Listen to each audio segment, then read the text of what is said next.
Next up, this is interesting. Popliteal vein external banding for treatment of chronic venous insufficiency, presented by Dr. Brathwaite and Dr. Rajani from Emory University. I would like to thank the VESS Committee and the Emory and Grady Departments of Vascular Surgery for allowing me to present this work. Popliteal vein external banding for treatment of chronic venous insufficiency. Myself and the authors have no financial disclosures. Chronic venous insufficiency remains a challenging global problem with significant impact on patient quality of life. Clinical presentation ranges from mild disease with telangiectasias to severe disease with pain, swelling, and venous stasis ulceration.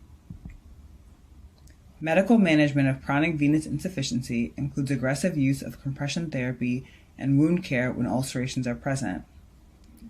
There are often poor treatment outcomes unless surgical therapy is offered.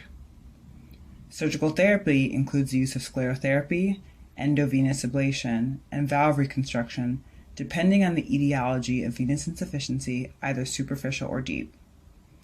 Despite multiple available surgical therapies, the outcomes following deep venous reconstruction remain inconsistent.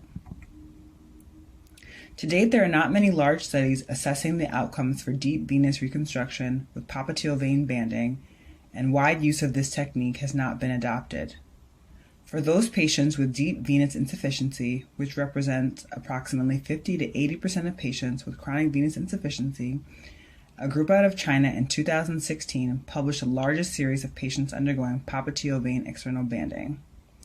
Popliteal vein external banding creates a localized pressure gradient at the popliteal vein to improve venous return, reduce reflux, and reduce symptoms of chronic venous insufficiency.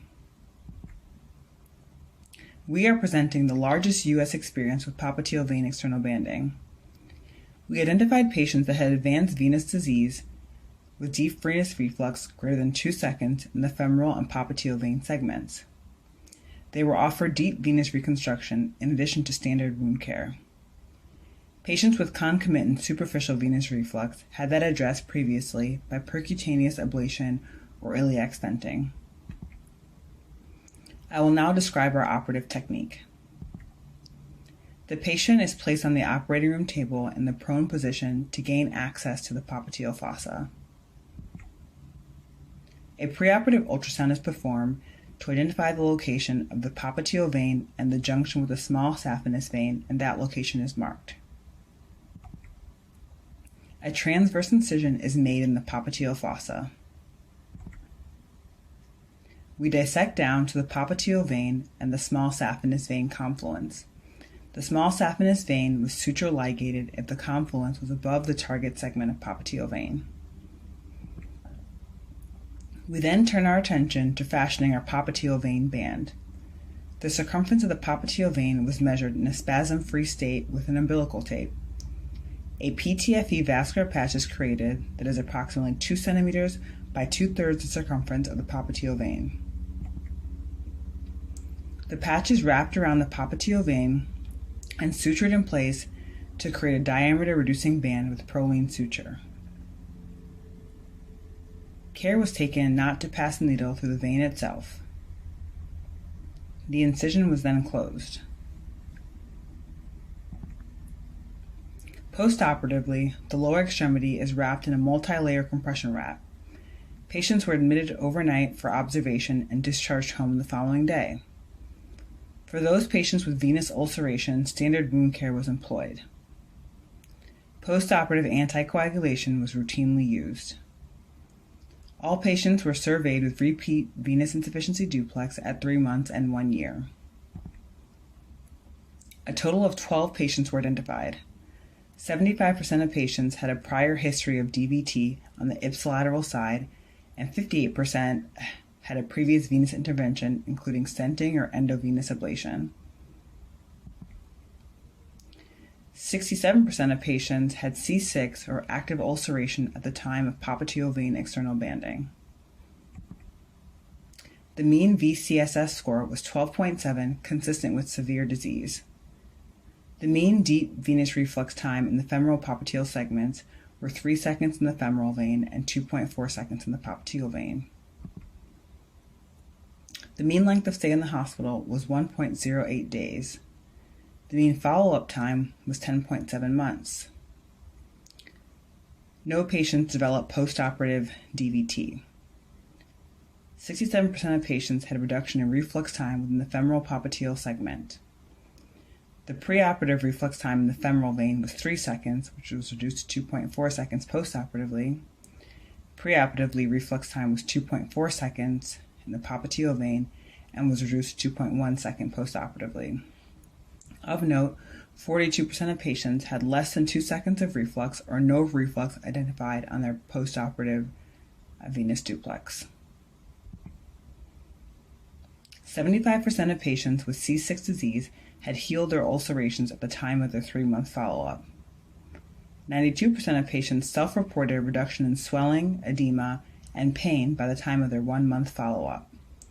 3 patients had recurrent symptoms at a mean of 6.7 months. There were 3 postoperative complications, all of which were superficial wound dehiscence, which was managed with bedside wound care. In conclusion, popliteal vein external banding represents a safe and effective treatment modality for patients with C4 to C6 venous insufficiency secondary to deep venous reflux. It requires very little additional training and may be easily adopted at U.S. centers interested in offering surgical therapy for deep venous reflux. Thank you.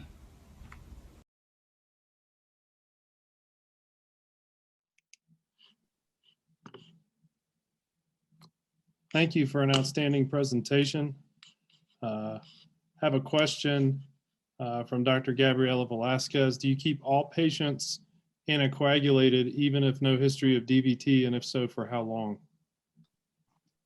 So yes, the vast majority of our patients had a preoperative history of DVT. So we continued their preoperative anticoagulation. And then those postoperatively, we kept everybody on anticoagulation for at least 3 months to prevent the development of DVT post-op. Dr. Greg McGee asks you, how much of the decrease in reflux time do you think is necessary to make a physiologic difference? Did you have a control group to evaluate a difference? We did not have a control group to evaluate the difference. It's hard to say what the actual number is that can make a clinical difference, but I think notably in our patient population, around 40% had less than 2 seconds or no reflux on their postoperative imaging, but the numbers really varied widely. So it's difficult to say what the actual number is to make a clinical difference. I found it interesting that you ligate the small saphenous vein every time. How is it possible to know that the clinical improvement you saw and the symptomatic response was not from a small saphenous vein ligation instead of the banding? Can you distinguish between those two in any way in terms of the benefit? So the small saphenous vein was actually not ligated in every single patient. The number was actually fairly low of that we did ligate, and it was only if the confluence was above our segment of popliteal vein. So most patients did not have the small saphenous ligated. Max Wohlhauer asks, great presentation. In terms of patient selection, can you describe patients who tend to do well or do poorly with this technique? Are there any selection factors that ought to be taken into consideration? So I think that most of our patients did quite well, I would say, with the procedure, even in thinking with those that had postoperative complications. They were all superficial wound dehiscence. All of those patients were, I would say, morbidly obese, but the vast majority of the patients generally were morbidly obese. I think the most important thing in selecting the patients to do this procedure in the first place is really ensuring that they'd had adequate preoperative care for their superficial wound dehiscence, compression therapy, wound care, and then despite really aggressive medical therapy, and then they do have deep venous reflux of greater than 2 seconds, I think those patients are good candidates. Can you speculate on the physiology of why this works? You know, it's a valve problem, and we don't usually get too worried about a stenosis creating a problem or being a solution. Why does the band work? Any hypotheses? I know you didn't do like an animal study here, but it's an interesting idea. I guess the very basic theory is that it's just creating the native valve system that has been disrupted. Most of these patients had a prior history of DVT with post-lytic syndrome. So valve destruction is part of the etiology of their disease. So I think creating, I guess, a neo-valve in some ways helps prevent the venous reflux. Aside from that, don't really have a hypothesis, but that's, I think, just creating their native valve system. Dr. Jeannie Ruddy would like to know, did any patients have perforator reflux? Did you look at that? And did it affect their benefit from the procedure if they had perforator reflux? So hard to know. This is a retrospective study, and I'm looking at kind of what the ultrasound techs assessed on their preoperative venous studies. So I would say the information is pretty inconsistent about whether patients had perforator reflux on their preoperative venous duplex. So don't really know the answer to that. I found it interesting. You had a fair amount of recurrent symptoms late. How were those patients managed? And when you're consenting for the patients for this procedure, is it described as a research protocol or is more of a standard clinical practice in your group? This was described more as I would say, standard clinical technique versus a research study. We did have a large majority of patients that had improvement of their symptoms, but I would say a lot of patients with venous ulcerations are used to recurrent symptoms over many years. So I think even prior to having this procedure, they sort of understand that they can have a recurrence of their ulcerations or their wounds later on. Were any patients taken back for a second banding procedure at the same site or a different site? No. Okay. Well, congrats again on a very good, interesting presentation, and you did a great job answering the questions from the audience. And with that, we'll move on to our next speaker.